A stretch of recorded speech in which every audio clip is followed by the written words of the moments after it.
கடைக்கு வேலைக்கு சென்ற இடத்தில் தங்கள் வீட்டு பெண் கொலை செய்யப்பட்ட சம்பவத்துக்கு நீதி கேட்டு உறவினர்கள் சாலை மறியலில் ஈடுபட்ட ஆவேச காட்சிகள்தான் இவை.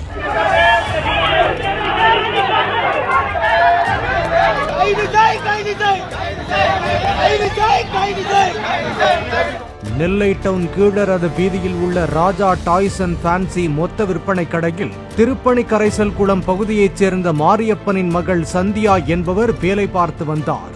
திங்கட்கிழமை காந்திமதி அம்மன் கோவில் அருகில் அமைந்துள்ள கடையில் குடோனில் இருந்து பொருட்களை எடுப்பதற்காக சென்ற சந்தியா நீண்ட நேரமாக கடைக்கு திரும்பவில்லை. இதனால் சந்தேகமடைந்த கடையில் வேலை பார்க்கும் பெண்கள் அங்கு சென்று பார்த்தபோது கழுத்தில் கத்தி குத்து காயத்துடன் இரத்த வெள்ளத்தில் சடலமாக இருப்பதைக் கண்டு அதிர்ச்சி அடைந்தனர்.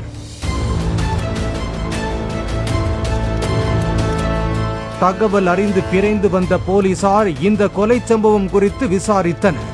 இதே கடையில் வேலை பார்த்து வந்த 17 வயது சிறுவன் சந்தியாவை 1 வருடமாக காதலித்து வந்ததாகவும் இந்த காதல் விவகாரம் தெரிந்து சந்தியா வீட்டில் எதிர்ப்பு தெரிவித்ததால் சந்தியா அந்த சிறுவனிடம் பேசுவதை நிறுத்தியுள்ளார்.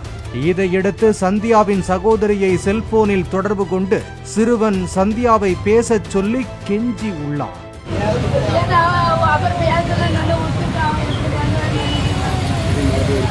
இந்த காதல் சரிப்பட்டு வராது என்று சந்தியாவின் சகோதரி எச்சரித்த நிலையில் கடையில் உரிமையாளருக்கு சிறுவனின் காதல் டார்ச்சர் விவகாரம் தெரிய வந்துள்ளது.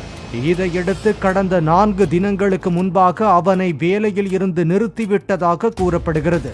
மொத்தமாக தனது காதலுக்கு தடை போடப்பட்டதை உணர்ந்த சிறுவன் கத்தியுடன் வந்ததாகவும் குடோனுக்கு சென்ற சந்தியாவை பின்தொடர்ந்து சென்று பேசுவதற்கு கட்டாயப்படுத்தியதாகவும் அப்போது ஏற்பட்ட வாக்குவாதம் முற்றி கழுத்தில் குத்தி கொலை செய்துவிட்டு அவன் தப்பியது விசாரணையில் தெரிய வந்துள்ளதாக போலீசார் தெரிவித்தனர்.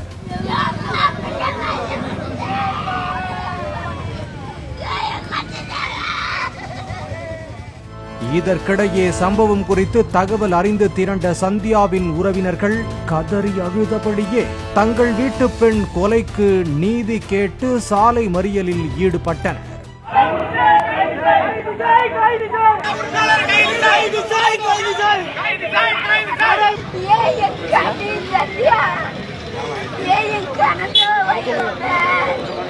போலீசார் பேச்சுவார்த்தை நடத்தி கொலையாளி மீது தக்க நடவடிக்கை மேற்கொள்ளப்படும் என்று உறுதியளித்த பின்னர் மறியலை கைவிட்டு கலைந்து சென்றனர். மறியல் காரணமாக நெல்லை டவுனில் சுமார் 1 மணி நேரத்திற்கும் மேலாக போக்குவரத்து பாதிக்கப்பட்டது. இதன் தொடர்ச்சியாக சிறுவனை கைது செய்து போலீசார் விசாரித்து வருகின்றனர். பாலிமர் செய்திகளுக்காக நெல்லை செய்தியாளர் முத்துக்குமார சுவாமி.